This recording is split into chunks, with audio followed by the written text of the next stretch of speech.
Betterment of Bangladesh cricket. যে যখনই আর যারাই আমরা ইলেক্টেড হই না কেন, যখনই মিরপুর স্টেডিয়ামে গেট থেকে ঢুকবেন, আপনাদের পার্সোনাল আইডেন্টিটি আপনারা বাইরে রেখে তারপর ভিতরে আসবেন। যে মুহূর্তে ওই সিটে আপনারা বসবেন, আপনারা your only going to serve Bangladesh cricket.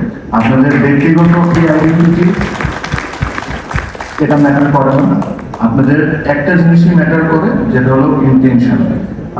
আমি I am a very very big believer যে হ্যাঁ, অবশ্যই এক্সপিরিয়েন্সের একটা মূল্য আছে, এক্সপিরিয়েন্স অর্গানাইজার্সদের একটা মূল্য আছে, বাট সাথে আমি এটাও বিশ্বাস করি young fresh mind is also extremely important.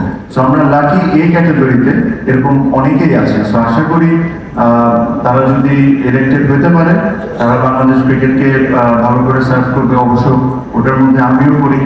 আমি রিসেন্টলি ক্রিকেট ছেড়েছি, তারপরে ঢাকা লিগের একের অধিক টিমের সাথে আমি জড়িত।